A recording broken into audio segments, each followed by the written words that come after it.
He was just a quiet mechanic in a snow-blanketed town, haunted by a tragedy, living in silence, fixing broken engines but never his own heart.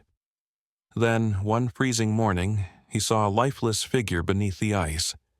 He dove in, and when she whispered just 6 words, words barely heard but impossible to forget, his life was never the same again. What happens when the person you rescue ends up rescuing you? This is a story of quiet love, second chances, and the extraordinary power of simple kindness. If you believe in stories that heal, inspire, and stay with you long after they end, make sure to subscribe and tap the bell so you won't miss what's next. Now, let's begin. Cal Whitaker had never planned to walk the lake that morning. He didn't plan much these days. His life was measured in cups of lukewarm coffee, the creak of old tools, and the rhythm of wrench turning at his auto shop, nothing more. Plans were for people who had something to look forward to. Cal had learned to stop looking ahead the winter he lost his daughter. The sky above Lakemont, Minnesota was the color of steel wool, heavy and low. Snowflakes drifted down in silence so thick it seemed sacred. The kind of silence that didn't ask for words. It simply was. That's what Cal liked about winter. It didn't expect anything from you. His boots crunched over the fresh layer of snow as he walked the perimeter of the lake. It was a ritual more than a destination. Every year around this time, right after Thanksgiving, just before the holidays began to scream their way into the world, he came here. The lake hadn't just taken his daughter. It had taken the last version of himself that believed in miracles, in redemption, in anything. And yet, he still came. Halfway around the bend, past the old wooden dock that hadn't seen a boat in years, something caught his eye.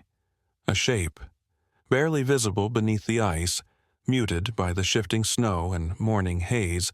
It looked like a log at first. But logs didn't wear red. Logs didn't float with their arms out like they were reaching for something they'd never grasp again. Cal's breath froze in his chest.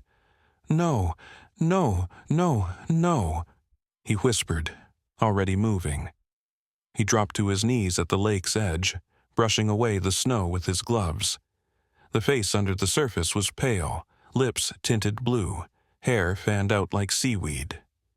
A girl, young. Her hand was still clutching something, what looked like a notebook or maybe a sketch pad. Cal didn't think, didn't calculate risk. He smashed the ice with a rock he found nearby, punching through with bare, bleeding hands when the rock gave out. The cold bit deep, but pain was a distant cousin to the adrenaline pumping through his veins. The water swallowed him as he dove. Seconds stretched. He reached her, wrapped an arm around her waist, and pulled. The weight of soaked clothes made her heavier than she looked. His chest burned, but his grip held.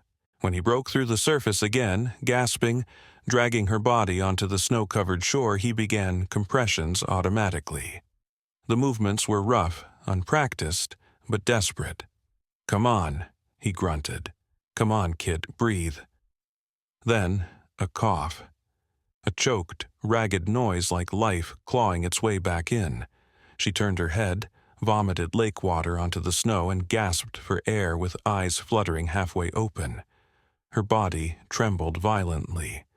Cal took off his coat, wrapping it around her. "You're all right," he whispered. "You're all right now." She looked at him, dazed. Her lips moved, but no sound came. Then, barely audible, "I wish someone had saved me sooner." Then she passed out. At the ER, they worked quickly. Tubes, wires, oxygen. The nurses called it a miracle. The young woman had no ID, no phone, just that ruined sketchbook she'd gripped even under ice. They logged her in as Jane Doe, another ghost, trying to survive the Minnesota winter. Cal stayed. He told himself he'd just wait to make sure she was stable, that once the doctors took over, he'd head home. But when she was transferred to a quiet room, breathing steady, color slowly returning to her cheeks, he found himself sitting beside her, coat still damp, knuckles raw, heart pounding in a rhythm he hadn't felt in years. That whisper replayed in his head like a broken radio. I wish someone had saved me sooner.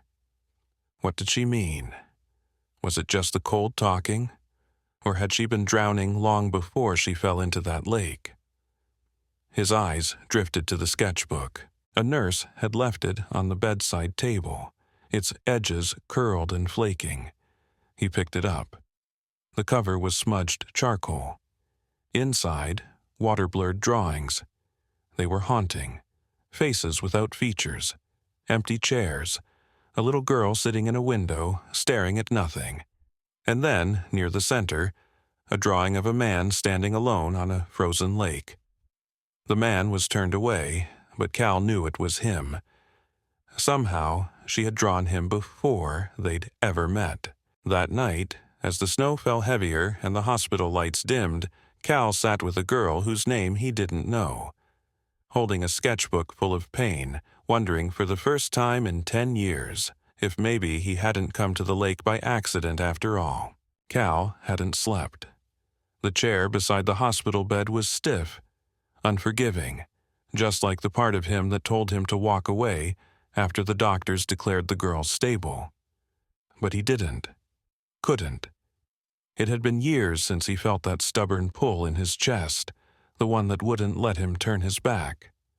Outside the window, the snow kept falling, soft and persistent like time itself.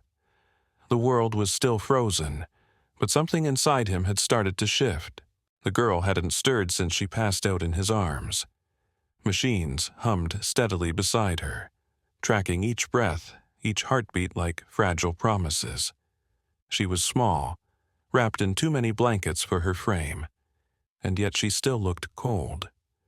Her skin, though warming, had that ghostly quality, like she'd almost crossed a line and hadn't quite made it all the way back. Cal leaned forward, elbows on his knees, hands clasped. He stared at the floor, at the corner of the sketchbook he'd tucked under his chair. That whisper wouldn't leave his mind. I wish someone had saved me sooner. He'd heard pain before, seen it etched into the eyes of grieving customers, or in the silence of old men who came to his garage just to tinker and avoid going home. But this was something else. That whisper hadn't been about the lake. Not just the lake. It had come from somewhere deeper. A nurse entered quietly with a chart, glancing at the monitors. "She's doing better than we expected," she said. "Young body, strong heart, she was lucky." Cal nodded, his voice low. "She say anything else?" "No name, no family. No missing person reports match her yet." The nurse glanced at the sketchbook. "That hers?" "Yeah." "Maybe it'll help when she wakes up." Cal looked down at the girl's face. Her lashes trembled ever so slightly. There was something both fragile and fierce about her, as if the world had tried to break her, and she'd let it, only halfway.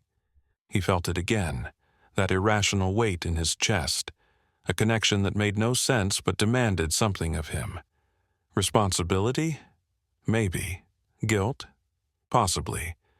But beneath that was something quieter, familiar. Loneliness recognizes its own. Hours passed. The snowstorm outside turned the world into a blur of white and shadow.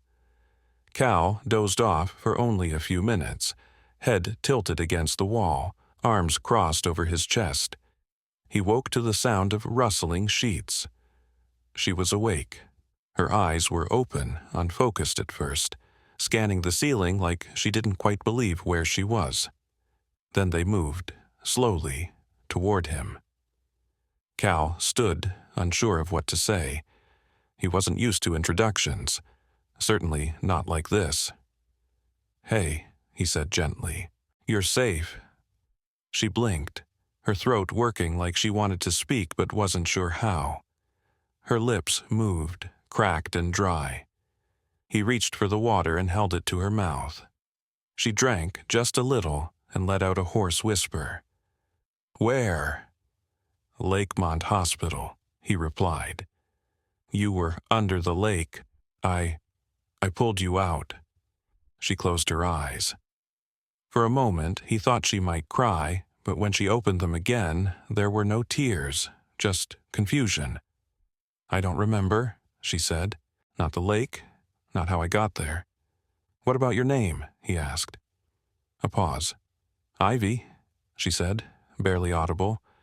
"I think Ivy Monroe." Cal repeated the name to himself like it might anchor her. "Ivy?" She nodded faintly. Then her eyes drifted past him, toward the sketchbook on the chair. "Is that mine?" He picked it up, held it out. "I think so. You were holding on to it when I found you." She took it with trembling hands and opened the first few pages. Her expression didn't change. Her fingers paused on one of the drawings. Two faceless figures sitting apart on a park bench. Then another, just a window, empty, dark. "I drew these," she said softly, "but I don't remember doing it." "That's all right," Cal said. "Memories take their time." She looked at him then, really looked. "Why are you here?" Cal hesitated. He didn't have an easy answer. "Guess I just didn't want you waking up alone." Ivy blinked at that, her lips parting slightly like she wanted to ask something more. But instead, she looked back at the sketchbook and whispered, "Thank you." He didn't say, "You're welcome." It felt too small for what had passed between them. Later that night, after the nurses had done their rounds and Ivy had drifted into a quiet sleep, Cal stood at the doorway. He should have gone home. Showered, slept, gone back to his life. But instead, he took a seat again and watched the snow pile higher outside. Because for the first time in a decade, he didn't want to be anywhere else. The wind had calmed by morning, leaving behind a world cocooned in white. Lakemont looked like a postcard. Pristine, untouched, a lie dressed in beauty. Cal knew better. Snow was just cold silence, dressing up what was broken underneath. He stood at the hospital window, arms crossed, a disposable coffee cup cooling in his hand. Ivy was asleep again, though her rest was fitful. Every so often, she murmured in her dreams, barely formed words, fragments that dissolved before he could grasp their meaning. He didn't want to hover, didn't want to care more than he should. But something about the way she'd clutched that sketchbook, how she looked at her own art like it belonged to someone else, it haunted him. He recognized the feeling. He had lived it. When she woke mid-morning, Ivy was more alert. Her voice had strength now, though it was still soft, like someone testing the waters after a long silence. "You stayed," she said simply, watching him from the bed. Cal set down his cup. Didn't feel right leaving. Her lips quirked, a ghost of a smile. "That's kind of you." "I don't know if it's kindness," he replied honestly. "Maybe just habit. I fix things for a living. Guess I didn't know how to walk away from something broken." Ivy lowered her gaze to the sketchbook lying on her lap. "I don't feel broken. I feel—" She paused. "Empty." "Same difference some days," Cal murmured. A beat of silence passed between them. Then she opened the book again, this time slower, studying each page as if it were a puzzle she was piecing together. "Did you look through this?" she asked without looking up. "Yeah," Cal admitted. "You had it when I found you. Waterlogged, but it made it." "I drew all of these," she said, almost to herself. "But I don't remember drawing any of them." Cal stepped closer. "What do you see?" She flipped to a page with a girl sitting alone in a diner, her coffee untouched. The walls around her were exaggerated, leaning in like they were about to swallow her whole. "I think I was afraid," Ivy whispered. "A lot." He didn't ask why. The answer didn't matter. Not yet. What mattered was that she'd made it to the other side of that fear, even if she didn't remember how. Her fingers turned the page again. This time, she paused. It was the sketch Cal remembered most. A man standing alone on a frozen lake, shoulders hunched, surrounded by gray shadows. Ivy stared at it for a long time. "This one," she said. "I don't know why it feels familiar." Cal felt something catch in his throat. "That's me," he said quietly. She blinked, turning to look at him. "What?" "I think it's me, or it looks like me. The lake, the posture. I go out there sometimes just to think." Her eyes widened slightly, a flicker of something unreadable passing through them. "I drew you before we met?" she asked. "Maybe," Cal said. "Or maybe we were just meant to meet." He hadn't meant to say that. It sounded foolish, sentimental. But Ivy didn't flinch.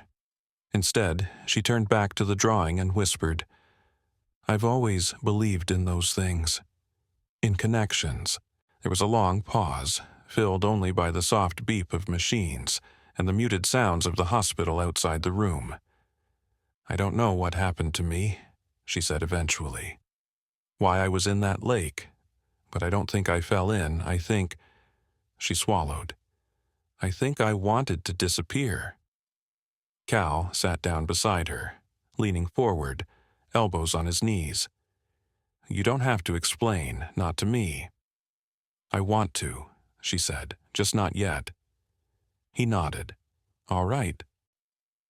They sat like that for a while, two strangers bound by something neither of them could quite name. Outside, the sun had started to rise, casting pale golden light on the snow. For the first time in days, it didn't look cold. It looked hopeful. That afternoon, the doctor came in and gave Ivy a tentative timeline for discharge. 2 more days, maybe 3. Her vitals were strong, and her memory might come back with rest and familiarity, but she'd need somewhere to stay. Cal didn't hesitate. "She can stay with me," he said before Ivy could speak. The doctor blinked. "Are you family?" "No," Cal replied.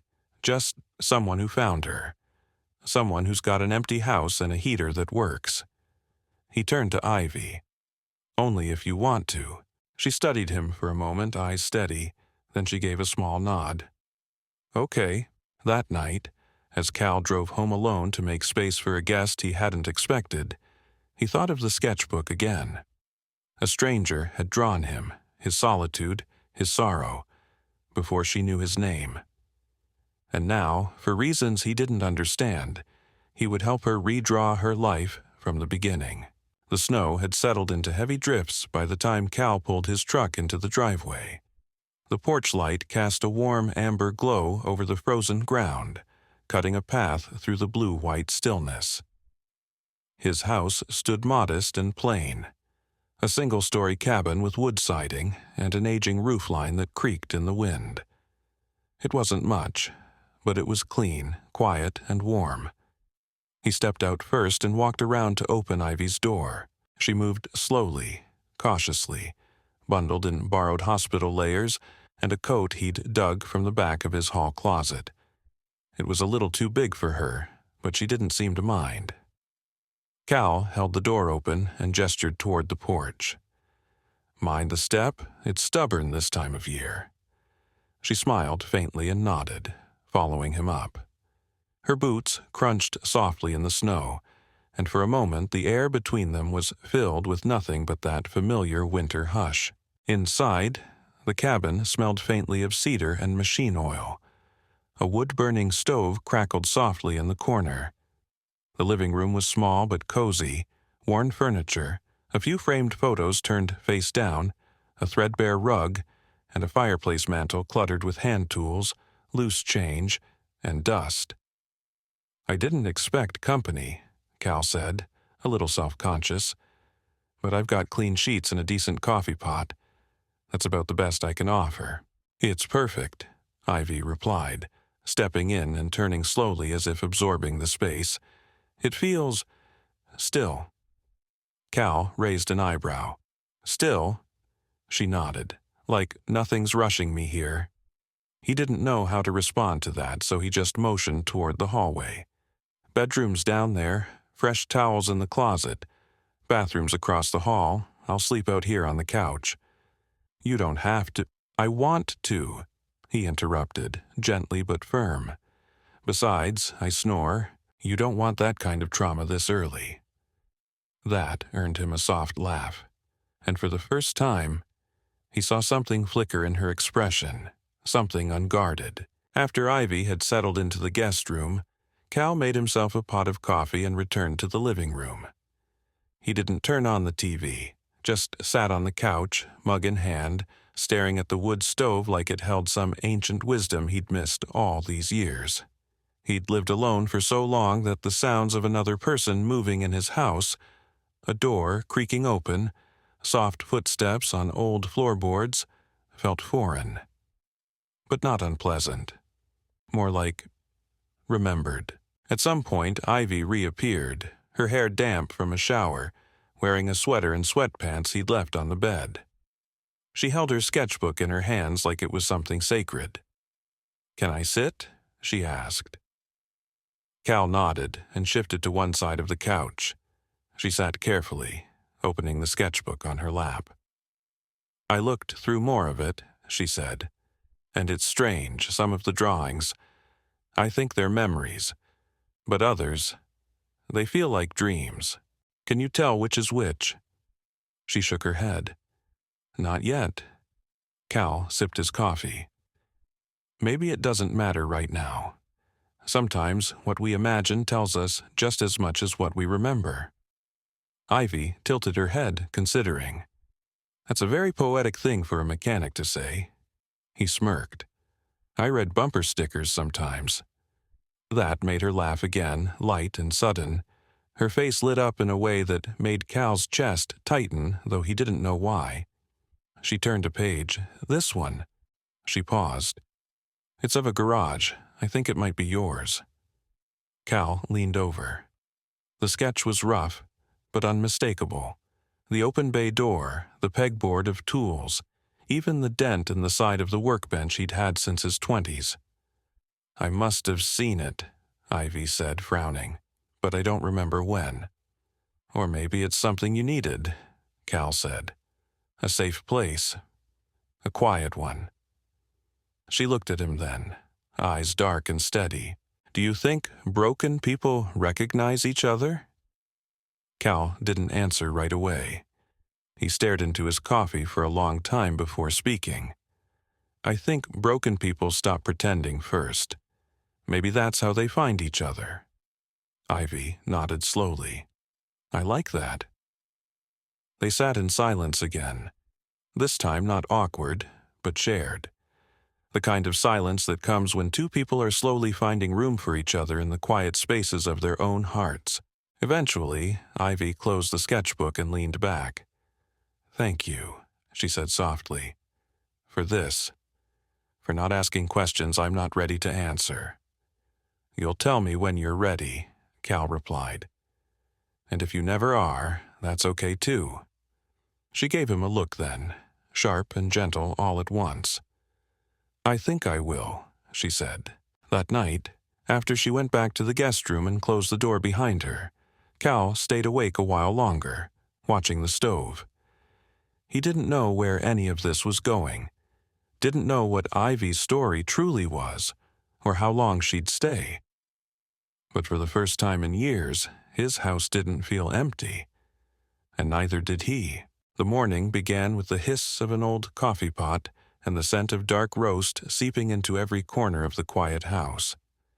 Cal stood by the stove, watching the amber liquid drip slowly into the pot. He wasn't used to making 2 mugs.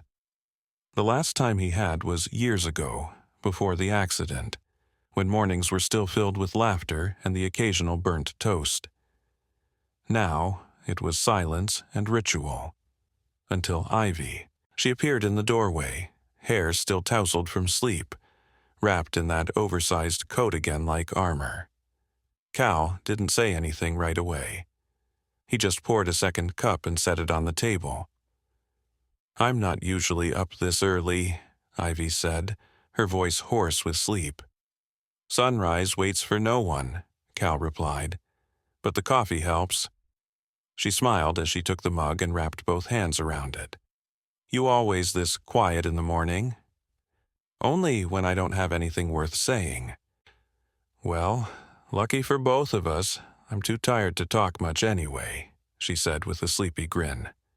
They sat in silence for a while, sipping coffee, letting the warmth seep in through their hands and their ribs. Outside the window, the sky was turning that soft winter blue, when light didn't quite mean warmth, but it hinted at it. After breakfast, toast and scrambled eggs, both slightly overdone, Cal grabbed his coat and glanced toward the garage. "I've got a couple of cars to finish today," he said. "You're welcome to hang out there. There's a space heater and it doesn't smell too bad." Ivy tilted her head. "Can I bring my sketchbook?" He paused. "Sure. Just don't draw me while I'm under a car. I've got a reputation." She laughed, and for a second, Cal felt something shift. It was small, like the first crack in a frozen pond when the sun rises. But it was there. The garage was as he'd left it. Organized chaos. Wrenches, sockets, and grease-stained rags scattered around a 1978 Ford truck that refused to behave. Ivy stood in the doorway for a long moment, taking it in like it was a museum exhibit. Then she found a stool near the workbench and opened her sketchbook. Cal watched her out of the corner of his eye as he worked. She didn't draw right away. She studied. The light, the lines, the quiet hum of old machinery, and a man who had spent too long fixing broken things with his hands. After a while, her pencil began to move.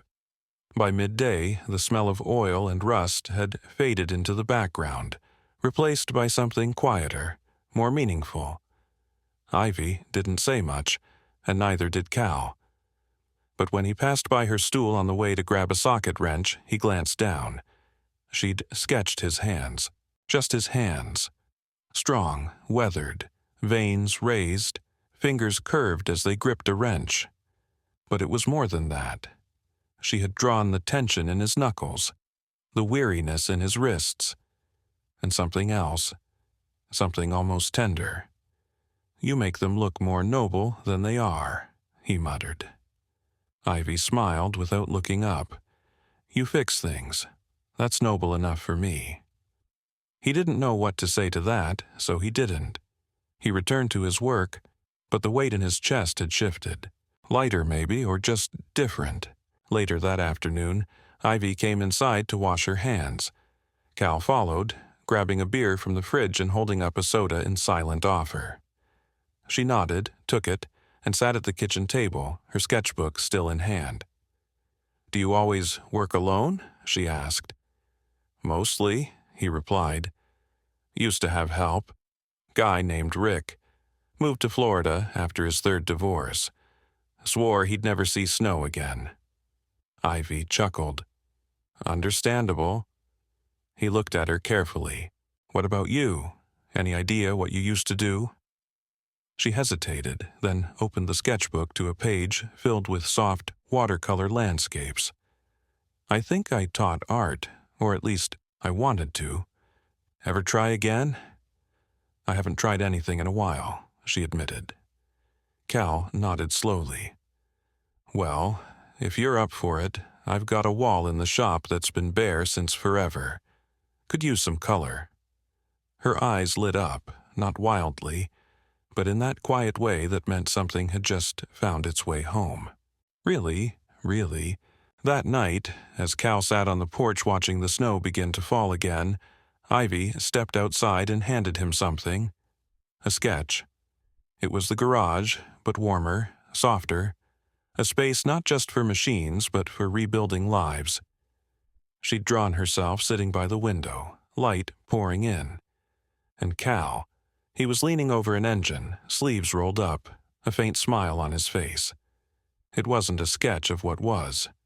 It was a sketch of what could be. He looked up at her.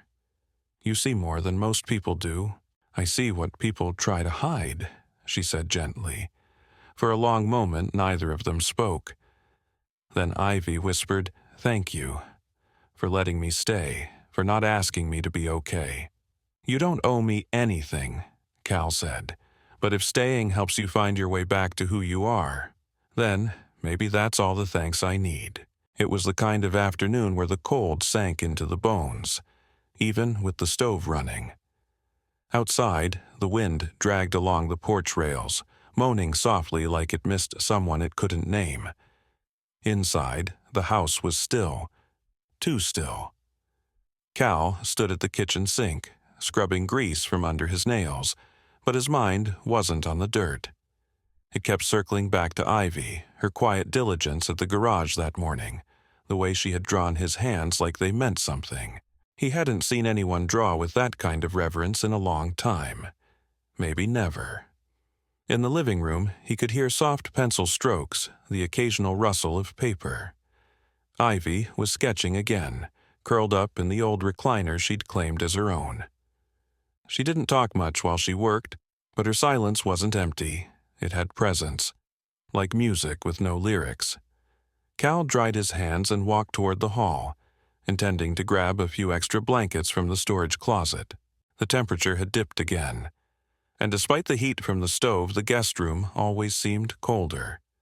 But when he passed the door to the spare room, he paused.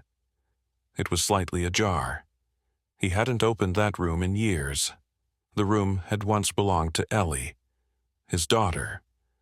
After the accident, he'd shut the door and left it that way, like sealing off a wound he couldn't clean or close.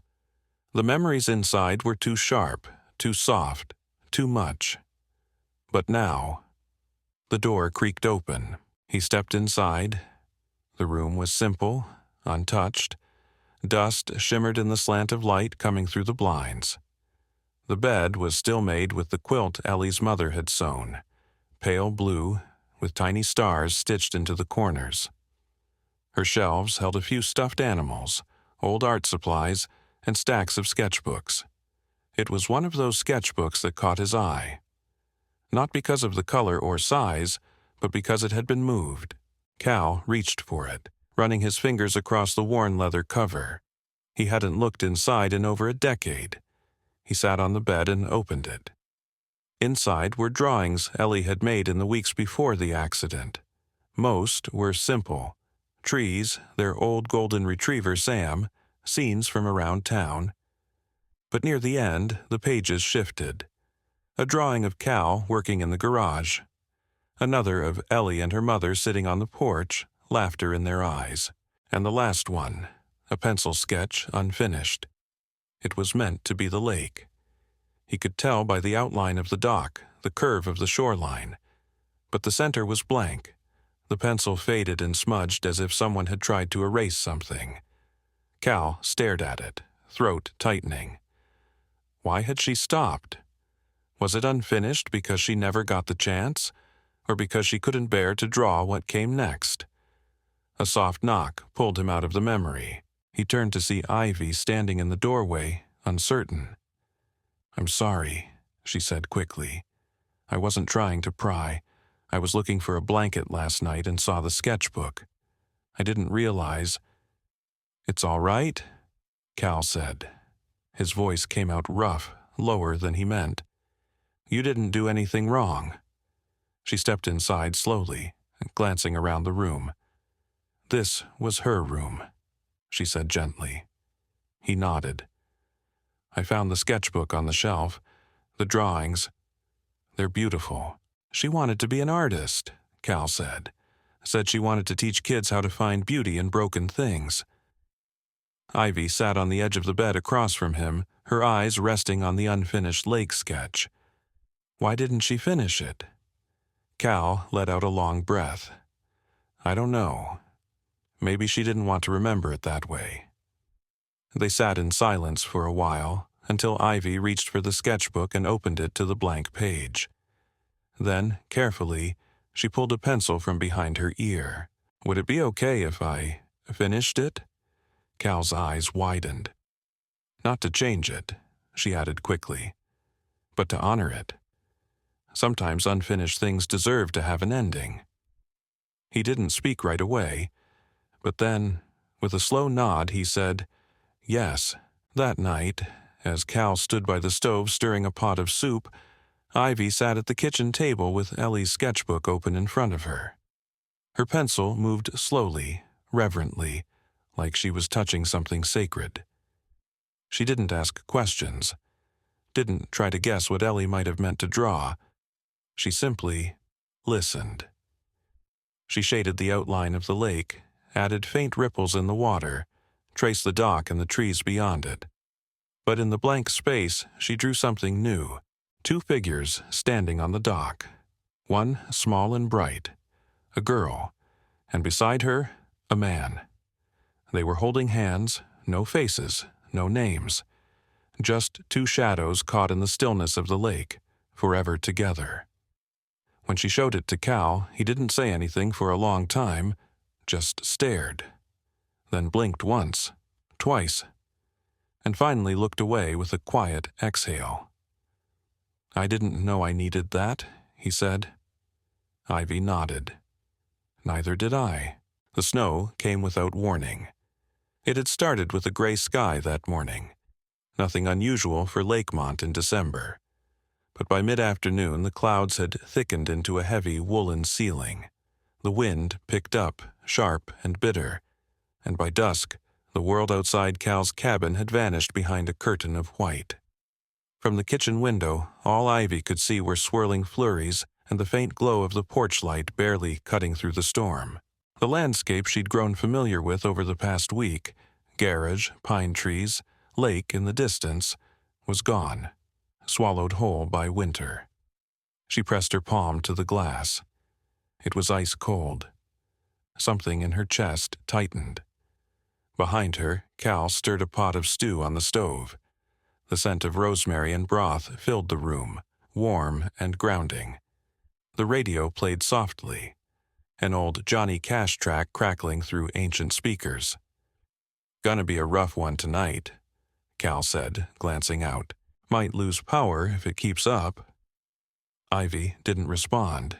He turned toward her. "You all right?" She nodded, but it was a lie.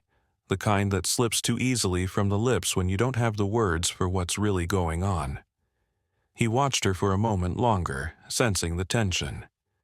"Storms like this are loud," he said, "but they pass. Always do." That's when it hit her. The sound of the wind howling through the eaves, the whiteout outside, the creaking of the house as it braced against the gale. Too much, too sudden. The stillness inside her cracked. She took a step back from the window, then another. Her breath shortened. The room felt smaller, like the walls were leaning in. Cal set the spoon down. "Ivy, I can't," she gasped, hands trembling. "I can't breathe." He was beside her in an instant. "Hey, look at me, you're safe." But she wasn't hearing him. Her eyes were wild, unfocused. Her shoulders hunched like she was trying to disappear into herself. Cal didn't touch her. Not yet. He'd seen panic attacks before. He knew the wrong move could send someone spiraling deeper.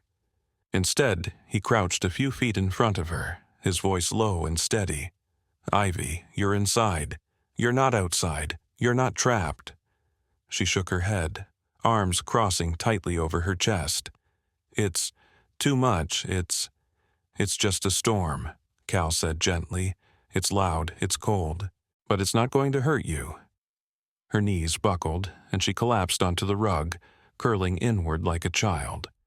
The sketchbook she'd been holding fell from her lap and hit the floor with a soft thud. That sound, small as it was, broke something. Cal knelt slowly beside her, careful. "Can I touch your hand?" She didn't answer, but she didn't pull away when he reached for her fingers, cold, shaking fingers that gripped his like a lifeline. "I've got you," he whispered. "Just breathe with me, all right? In and out." It took time, longer than he expected. But slowly, the tension in her shoulders eased. Her breaths, once ragged and shallow, began to lengthen. Her grip softened. Tears tracked silently down her cheeks. "I'm sorry," she whispered. Cal shook his head. "Don't be. You're not broken. I hate that this happens to me. I know." They stayed like that on the floor. Two people surrounded by shadows and storm, the only light coming from the wood stove's orange glow. It flickered across Ivy's face, highlighting the weariness in her eyes, the kind not caused by physical exhaustion, but by years of holding on when it would have been easier to let go. Eventually, she leaned against him, her head resting lightly on his shoulder. "I used to be good at pretending I was okay," she said softly, "and now I'm tired of pretending." Cal nodded, feeling her words settle into his chest like something he'd been waiting to hear, for her sake, and maybe for his own. "Then don't," he said. "Not here. You don't have to." They stayed on the floor until the wind began to die down, the worst of the blizzard moving east. Outside, the snow kept falling, but gentler now, softer. Cal helped Ivy to her feet and made her sit with a blanket near the fire. He reheated the stew, ladled it into bowls, and handed her a warm spoon. She smiled at him weakly. "You're good in a storm. I've had practice." She stirred the soup but didn't eat right away. "Back there," she said, "when you held my hand, I felt like I wasn't alone for the first time in a long time." Cal didn't speak. He just reached across the table, palm up. She placed her hand in his. No words, just warmth. Later that night, Ivy lay in the guest room, the blankets tucked around her, the fire in the living room still glowing faintly through the crack in the door. On the nightstand was her sketchbook, open to a new page. She picked up her pencil and began to draw, not the storm, not her fear, but Cal's hand, the one that held hers when the blizzard raged inside her more fiercely than the one outside. The storm passed in the quiet way winter storms often do, without fanfare, as if ashamed of the chaos it had caused. By morning, the snow was piled in soft white mounds across the porch and up against the garage, and the world had gone still again. Only the faint sound of icicles dripping from the eaves broke the silence.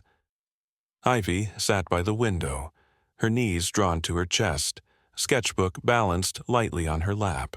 Her pencil moved slowly across the page, tracing a familiar outline. A man's profile, half in shadow. Cal, the way he looked when he was listening with his whole body, quiet but present. She didn't have to look at him to draw him anymore. He was already etched somewhere inside her. She paused and stared down at the drawing. Something had shifted in her the night before, not just because of the panic attack, but because of the way he'd held her hand, said nothing, and made her feel safe without needing her to explain herself. She hadn't felt safe in years. That feeling stirred something else, something buried, something old. "Ivy?" Cal's voice called from the kitchen. "You want eggs or pancakes this morning?" She hesitated, then called back, "Pancakes, but only if they're the lumpy kind." He laughed. "That's the only kind I know how to make." She smiled, closed her sketchbook, and stood. As she passed the hallway, she glanced toward the spare bedroom, the one with Ellie's unfinished drawing. She paused. Something tugged at her, subtle and strange. She turned the knob and stepped inside. The room was unchanged, quiet as memory. The sketchbook still lay on the dresser, and the pencil Ivy had used to finish Ellie's drawing rested beside it. She picked it up, flipping through the pages again, until she landed on the one she'd added to, the dock, the figures, the lake. But this time, her breath caught. There was something new. Not in the drawing itself, but in her memory. A sound. Laughter, faint and echoing, carried on the wind. Her own voice, laughing, carefree, and another voice, a child's, A girl. She closed her eyes. The memory came slowly, like sunlight bleeding through melting ice. She saw a small, bright room filled with canvases. She saw a name on the door, Grace House for Creative Recovery. She remembered painting, teaching, children with eyes wide open and hands stained in color. Then, a girl named Lena, 8 years old. Wide smile, curly hair, soft voice, and the letter. Ivy's eyes flew open. She stepped back from the dresser, heart racing. There had been a letter, one Lena had written in shaky handwriting, tucked into Ivy's bag the day she left the center. "I hope you find someone who sees you the way you see me," it had said. "Don't stop painting." She remembered now. She hadn't just wanted to teach art, she had. She had lived it, loved it, and lost it. Cal found her standing in the middle of the room, eyes glassy. He didn't say anything at first, just stepped beside her. "You remembered something," he said quietly. She nodded. "A place, a name. A little girl who used to call me Miss Ivy and said I made colors feel safe." Cal looked at her. "You were a teacher." "I worked at an art therapy center, Grace House." Her voice trembled. "I left after something happened. I don't remember what, just that everything inside me started to collapse." He let the silence hang for a beat before speaking. "Sometimes memory comes back in waves. Sometimes it waits until you're strong enough to carry it." She looked at him, eyes full. "What if I'm not strong enough?" "You are," he said, without hesitation. "You pulled yourself out of that lake long before I ever got to you. You've been fighting to come back ever since." Ivy's lips quivered. She reached out, touched the corner of Ellie's sketchbook. "Do you think Ellie would have liked me?" Cal's eyes softened. "I think she would have seen you the way you see others, fully, kindly, completely." Ivy closed her eyes, breathing in deep. "I want to go back, to Grace House, just to see it." "You should," he said. "I'll drive you." She looked at him, surprised. "Really?" "Yeah. Sometimes the best way to move forward is to walk back through the door you were afraid to open." That afternoon, Ivy began a new painting. Not a sketch this time. A real painting. Cal cleared a corner in the garage, set up a work table near the window, and brought down an old set of acrylics that had belonged to Ellie. "I don't know if they're any good anymore," he said, sheepish. "They'll be perfect," Ivy replied. She painted the lake first, not cold and distant like she had before, but soft and blue, kissed with early spring light. Then the dock, then a pair of boots, her boots, stepping forward, and in the reflection on the water, a man's silhouette. Waiting. That night, Cal passed her studio corner and paused to look. She'd titled the painting, "The Place I Chose to Return to."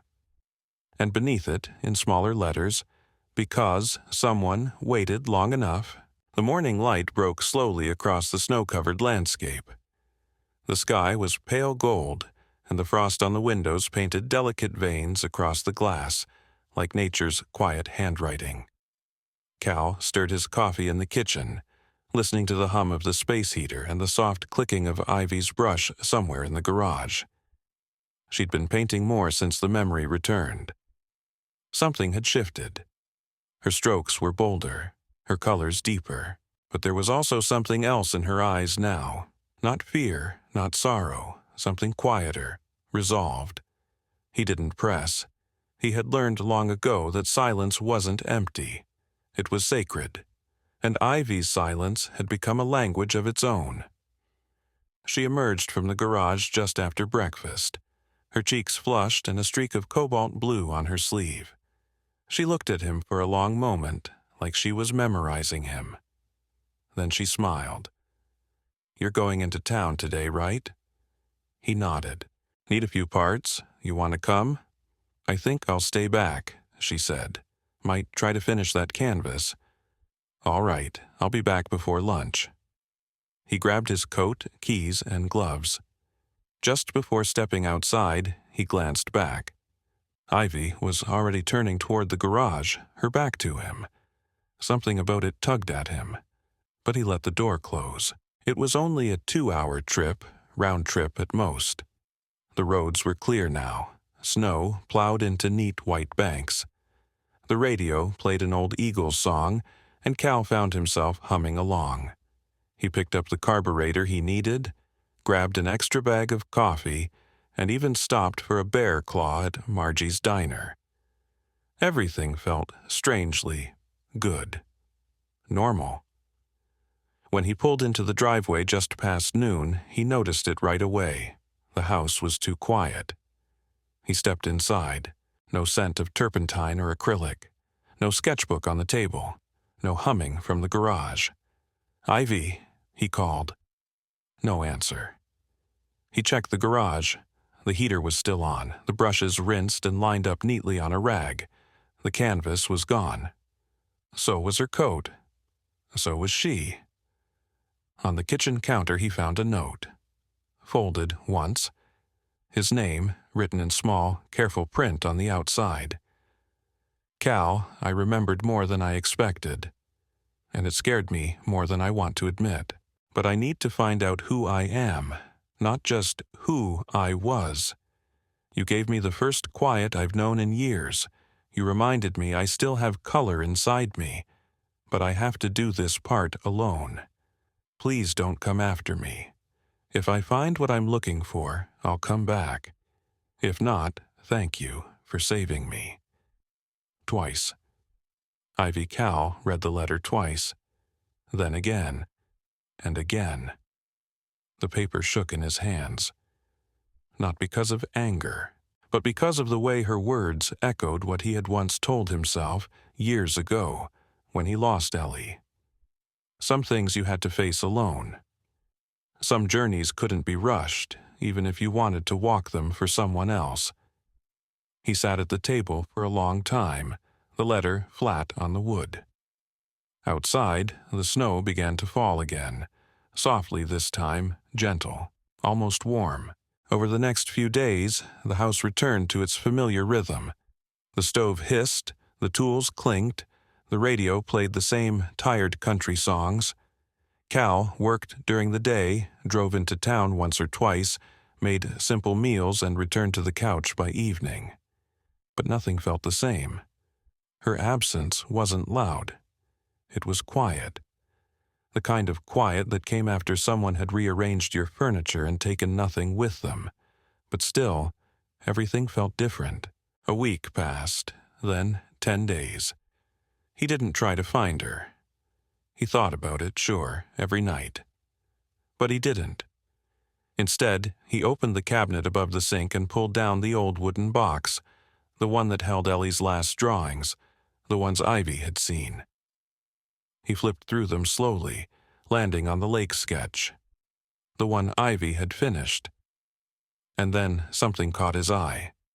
A second sheet tucked behind it, one he hadn't noticed before.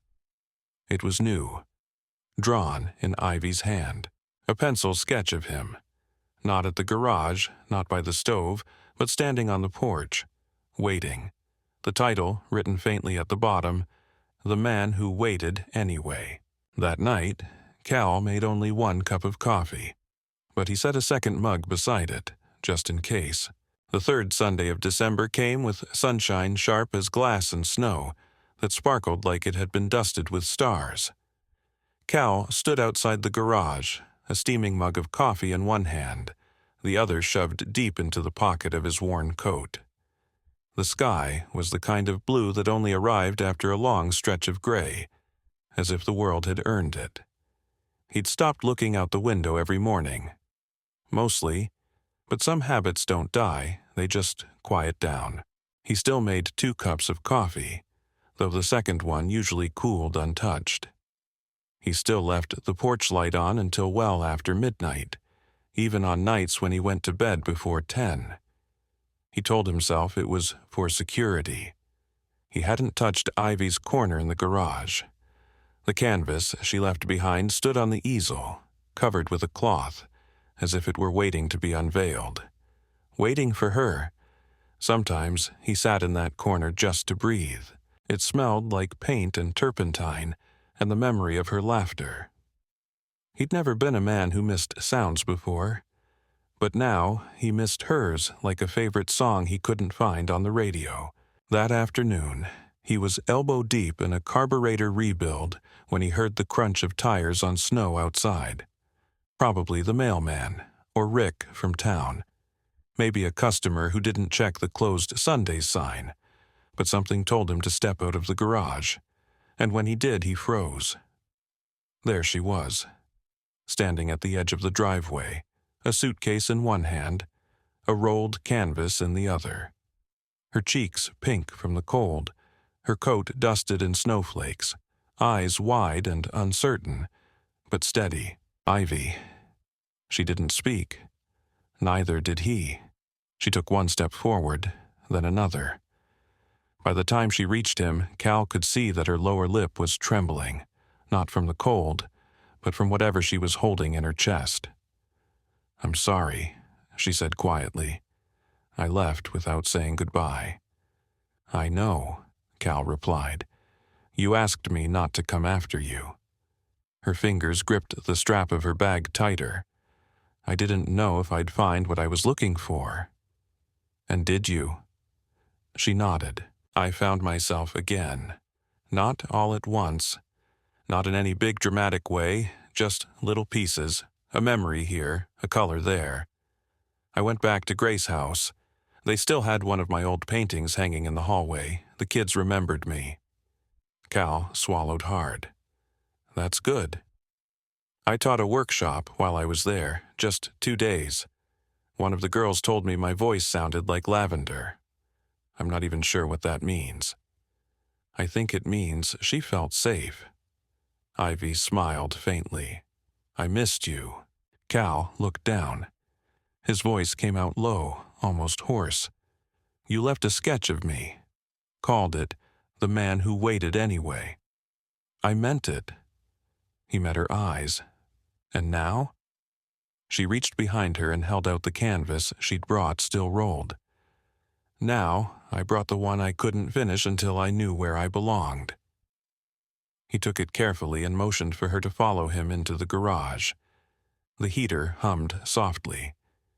The canvas Ivy had started weeks ago still stood beneath its cloth cover. Cal set it aside gently and unrolled the new one. Then he unrolled the edges. He didn't say a word for a long time. It was the lake, again, but not as it had ever looked in life. This was the lake of second chances. The water was glassy, reflecting a sky kissed with blush and gold. On the dock stood 2 figures. One was Ivy, her silhouette captured mid-laugh, scarf blowing in the wind. The other was Cal. Older, yes, but eyes lifted, posture strong. They were not holding hands, but they were walking in the same direction. And in the background, nearly hidden in the trees, were 2 children, chasing each other through the snow. One of them, her, Ellie, smiling. Ivy turned toward him. "I didn't want to paint a moment that had already happened. I wanted to paint the one I still believe can." Cal's throat closed. He couldn't trust his voice, so he stepped forward and pulled her into an embrace.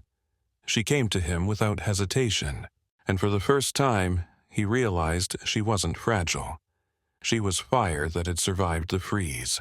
That evening, they hung the painting in the heart of the garage, just above the old workbench. Cal made dinner, his standard soup and grilled cheese, and Ivy set the table with mismatched dishes. The radio played soft jazz, and for once neither of them reached to change it. They sat together after the meal, cups of tea in hand. Ivy looked at him. "You still afraid I might leave again?" Cal took a long sip before answering. "Maybe, but if you do, I'll wait again." She reached across the table, laid her hand over his. "No need," she said. "I'm home." Spring in Lakemont didn't arrive with trumpets and fanfare. It came quietly, one drip at a time, one breeze less sharp, one sunbeam that lingered a little longer on the worn steps of the porch. The snow receded not in a rush, but in slow, hesitant retreat, like a guest unsure if they had overstayed their welcome. Cal stood outside the garage, leaning against the doorway with his arms folded, watching the driveway as puddles replaced snowbanks. His boots were still muddy from the morning chores, and there was a smudge of grease on his flannel sleeve, but he didn't care. These days, he didn't rush to clean things up. Life, he'd come to learn, was better lived with a little bit of mess. Inside, the garage no longer smelled solely of oil and rubber. Now it carried the scent of paint and turpentine, and faintly, lavender. Ivy's corner was no longer a corner. It was a studio, a space of light and color. The bare wall she'd once claimed was now a mosaic of her paintings, most unsigned, all heartfelt. And today, the door to the garage would stay open, because they were expecting company. It had been Ivy's idea. A community open house, a combination art show and free car tune-up day. Cal had raised a skeptical eyebrow when she first brought it up, but he'd listened. "You fix engines," she'd said. "I fix canvas. We both help things run again." So she printed flyers and posted them around town. He tuned up the garage, and when the day arrived, they hung the sign together above the door. Second Chance's Garage and Studio. It wasn't flashy, but it was honest, and it was theirs. By mid-morning, neighbors had begun to arrive. Kids skidded across gravel with paintbrushes in hand. Older men parked their trucks and wandered into the garage, nodding appreciatively at the vintage tools and the newer paintings. Cal changed oil and replaced spark plugs while Ivy handed out cocoa and guided small hands over large canvases. It was noisy, joyful, messy, and perfect. Cal was under the hood of a dented Chevy when he heard a soft laugh, familiar and new at once. He looked up to see Ivy crouched beside a girl no older than 8, guiding her brush across a canvas with patience and warmth. The girl turned toward Ivy and whispered something. Ivy's expression softened. After the girl ran off, Ivy walked over to Cal with paint on her cheek and a smile in her eyes. "What did she say?" he asked.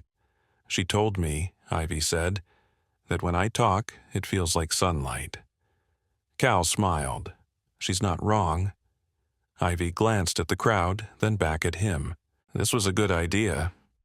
He wiped his hands on a rag. "You make things grow, Ivy, even in places that forgot how." She looked down, then reached into her bag and pulled out a small frame wrapped in cloth. "I was going to save this for later," she said, "but I think now is right." He raised an eyebrow. "For me?" She nodded, placing the frame in his hands. He unwrapped it carefully. Inside was a sketch, simple, soft, charcoal on cream paper. It was Cal, sitting on the porch steps, one hand around a coffee mug, the other outstretched. In his open palm rested a small, blooming flower, delicate, unexpected, alive. At the bottom, in Ivy's handwriting, were the words, "Where winter ends, hope begins." Cal blinked. He didn't know what to say. He looked up, emotion tugging at the edges of his voice. "I don't deserve this." "Yes," Ivy said, stepping closer. "You do. You gave me shelter. You waited without asking. You reminded me that I could be something more than lost." He set the frame down and took her hands. "I didn't save you, Ivy," he said gently. "You saved yourself." She smiled, eyes bright. "Maybe. But I needed someone to believe I was worth saving first." He pulled her into his arms, and they stood there for a long moment, amid the chatter of neighbors, the clang of tools, the laughter of children. Around them, the world kept moving. But in that moment, everything stilled. not in grief, but in peace. As the sun dipped low that evening and the last car pulled out of the driveway, Cal and Ivy stood in the doorway of the garage, watching the light stretch long across the lake in the distance. It no longer looked frozen. It shimmered. "Did you ever think," Ivy asked, "that your life would end up here?" "No," Cal said truthfully. "But now I can't imagine it anywhere else." She leaned her head on his shoulder. They didn't speak again for a while. No need. Later, inside the house, Ivy placed a fresh canvas on her easel. She didn't paint right away. She just looked at it, blank and ready, full of possibility. Cal passed by with 2 mugs of tea. He paused beside her. "What's the next painting going to be?" he asked. She smiled without looking away from the canvas. "I think," she said, "I'll paint something that hasn't happened yet." And Cal, watching her from across the room, realized the ice was gone. Not just outside, where spring was taking hold, but inside him. And in its place, something softer had begun to bloom. And so, on a quiet road somewhere between winter and spring, a man who thought his heart was frozen forever found warmth in the most unexpected way. Not through grand gestures, but through presence, patience, and the gentle return of color. She came into his life with no name, no past. And when she left, she took nothing, except the silence. Because in the end, it wasn't just her life he saved that day beneath the frozen lake. It was his own. Thank you for walking with us through this quiet, healing journey. If this story touched your heart, if it reminded you that even the coldest winters carry the promise of spring, then we are honored. Stories like this don't ask to be loud, they only ask to be remembered. We'd love to hear your thoughts in the comments. And if you believe the world needs more stories like this, don't forget to like, share, and subscribe. Until next time, keep your light on, keep your heart open, and never stop believing in second chances.